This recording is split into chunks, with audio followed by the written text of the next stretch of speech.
All right. Hello, everybody. Welcome to Korean Atlanta Mentorship. It is a beautiful Saturday, and we're going to start it off with a velocity banking refresher, a velocity banking review. How many people do you know who would study velocity banking on a Saturday? The answer for me is zero in real life. Okay. Zero in terms of my local area, zero, right? I live in a small town of 2,000 people. But online, there's plenty of you out there, and that's why you're watching this video today. Okay. So let's go ahead. Let's go ahead and get started with velocity banking. So, what is velocity banking? All it is a debt payoff strategy where you throw all of your money into debt with the help of something called a line of credit. And the way that I like to present it, right, is never, hey, let me teach you this thing called velocity banking. In fact, I hide this. I hide this from people. And I just simply say, listen, if you're making, let's say you're making good money, right? I think this is not even what doctors make. I think doctors make like 10, 15 grand a month. I might be wrong. But let's just say we make good money. $8,700 a month, that's good money. That's good money. It's after tax, that's good money. Okay? Now, let's say you make $8,700 a month and you have $8,885.68 in expenses because you have all this debt, right? The debt is eating you alive, along with the car loan, student loan, and a mortgage, okay? And then we have our non-debt expenses, which is our food, gas, insurance. So that's 2,500. So $2,500 that we always have to pay for our general expenses that's not tied to debt, unlike all these other ones, okay? And you make $8,700 and you have negative $185 left over in savings. Ask this, show this to everybody you know. What are they going to say? Can you say, can you get out of this without making more money? Right? So you notice how this income is more than your expenses. Can you make, I'm sorry, can you get out of this without making more money? And everybody you know, almost, will say yes. Sorry, what was the question? I don't even know. I just woke up. Okay. Someone asked, like, actually asked, like, was I high on or drunk on a video? And I was like, no, I don't drink. Okay. I drink veggie juice. I'm sorry. I can't even speak right now. Veggie and fruit juice. Because I got my own. Actually, let me type this Nama J1 or J2. I got both of them. I got my own Korean Nama J2 juicer. Nama juicer. Okay. It's actually from Korea, but I think this is like the factory's in Korea, but they sell it here in America. Okay. What am I even saying? Okay. Now let me go back here. So that's what happens when your debt is paid off. You just kind of waste a lot of time and babble. But, anyways, so most people will say, yeah, you do need to make more money, right? You do need to make more money. Okay. And what you do is say, okay, let's get the same income and the same expenses. And notice that we're at negative $185.68 here. But let's just do this. Let's not save money. Okay. Whether we're negative or positive, let's just kind of treat our checking or savings account not as the final destination, because you know how everyone's like, oh, after you pay for your expenses, then you put the leftovers into checking. Okay. Let's not do that. That's a no-no. Okay. In the velocity banking land, right? So if I made a country called the United States of Velocity Banking. Um, Rule number one is don't save money. Okay, that's rule number one. All right, and then what we're gonna do is we're gonna increase our cash flow with the help of something called a line of credit. So, what's a line of credit? All it is a financial tool where you could borrow money, pay it back, and use it over and over again. So, credit card's a line of credit, right? A car loan, student loan, a mortgage is not a line of credit. So line of credit is a two-way street. A loan is a one-way street because once you pay that loan, you can't really get the money back. But with lines of credit, you can. So as you can see here, this is look at this. My old home equity line of credit was 280,000. My new one is $373,500. So I literally can go to the bank's website, click a button, and up to $373,500 put that in my checking account. This one has a slightly higher interest rate than this one. This one was like 7.5. This one was 8. This is 8.5. And I opted for the 8.5 because I need access to money more than I care about the interest rate, right? And you have to understand the best financial decision or the best credit decision is not the best financial decision. Okay? You got to understand that. But anyways, all right. So $373,500 home equity line of credit. So I just push a button and then it'll go to my checking account. Okay, it will go to my checking account. All right, and then yeah, that's just how I feel. And by the way, if you don't know who I am, I'm some guy who paid off a mortgage in 2 years and 9 months. Yeah, this is my final mortgage statement, July 29, 2024. Paid off, zero, lien position one, blah blah blah blah blah. Anyways, let me go ahead and show you what it looks like when you don't save money. So you see this right here, this zero savings, okay, zero savings, and then you go here, okay. So when money comes in and then it just goes out to the line of credit, right? And we're going to assume we have access to a $170,000 line of credit free and clear. Now, will the bank give you a $170,000 free and clear line of credit? The answer to that is probably not, because there's a secret that banks don't explicitly tell you.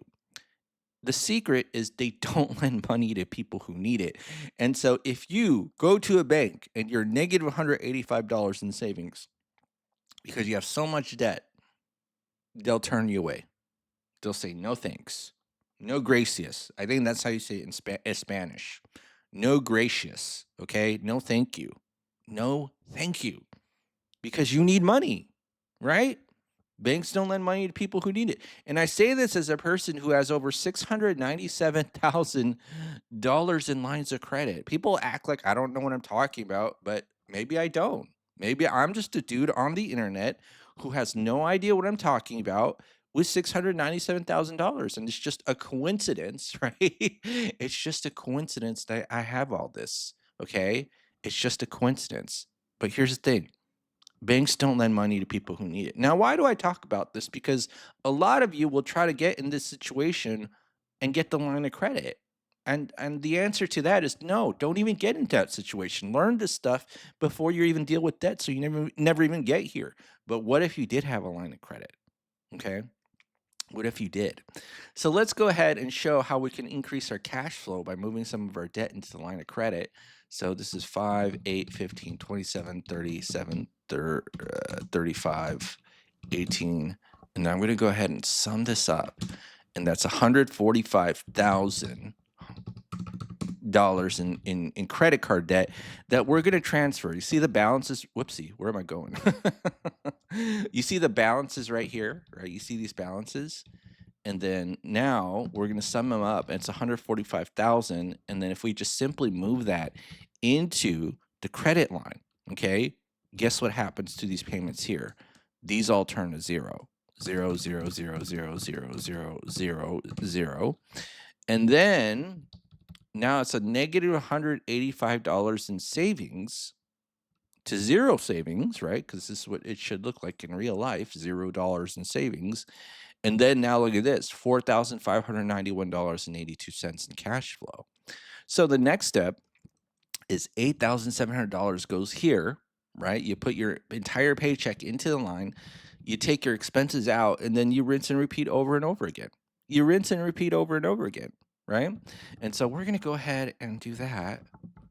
And then we're going to do this plus H2 minus 4591.82. And then what we're going to do is take the average daily balance, that's how we get the interest, multiply it by 0.08, that's 8%, so it's 8% interest rate right here, and then you divide by 12 because the interest is calculated monthly. And then, well, blam, look at this. How is this debt just going down? Oh my goodness. All right. we literally went from negative to positive 4,000 in destroying our debt. Okay. All right. So let's go ahead and do this. And then we see, okay, we see that in 36 months, it's all paid off. 36 months.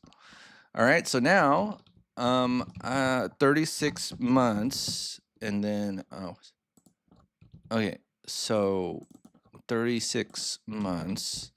How much debt did we pay off? We paid off 145K of debt.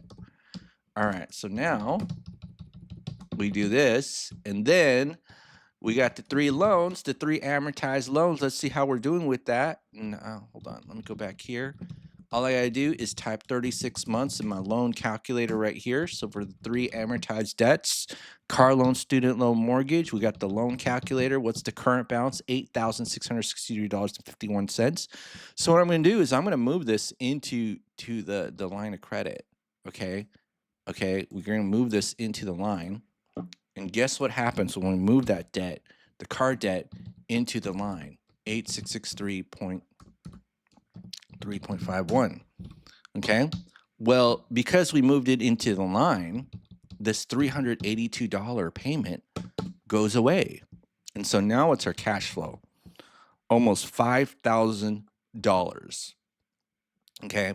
$5,000. So let's go ahead and move it right here. And I'm going to move this right here. And then this is going to be 4973.84. And then I'm going to do this. And then I'm going to do, you see 1, 2, so 38 months. It's all paid off. Oh my goodness. 2 months to pay off a car. Amazing. All right, so now that's 145 plus, so it's 165K. And then we got the student loan and the mortgage, so in 38 months. And so, by the way, why do we select the car loan to pay that off first? It's because we're going to use a formula called a cash flow index. I'm not going to go too into it.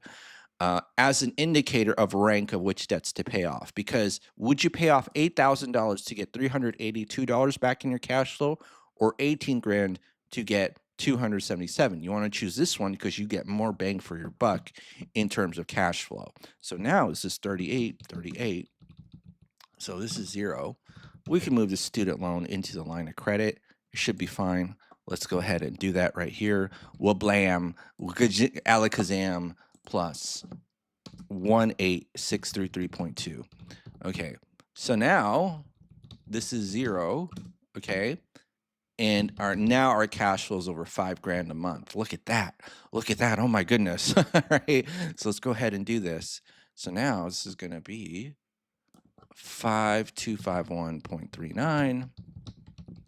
Whoa, paid off. Look at that. Like, paid off a student loan in 3 months. Like, we paid a car loan in 2, student loan in 3. That's amazing. All right. Whoa, look at that. Remember those 90s teenager voices in like toy commercials? Take a look at this. This radical dude. It's kind of like that. 41 months. All right. So 41 months goes 165 plus 25. It's 190K. 190K. All right. 190. And now it's the mortgage. The mortgage, 41 months. 41. All right. And then this is the mortgage balance. Now, what does this high number mean for the cash flow index? It means that you have to pay a lot of money to get a little bit amount of cash flow back, right? And so one of the things that you might hear on the internet is like, oh, always move a loan into a line of credit. It doesn't even matter what the interest rate is. Might be a big mistake, especially if it's a 30-year loan and the interest rate is really low, right? That was very common back. Oh my goodness, has it been 5 years?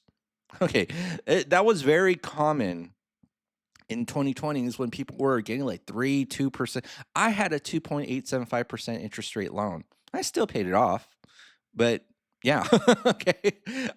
I did have that. Anyways, what are we talking about? If the interest rate is low for the loan, it's a longer term, right? This high cash flow index number, and then you have a credit line.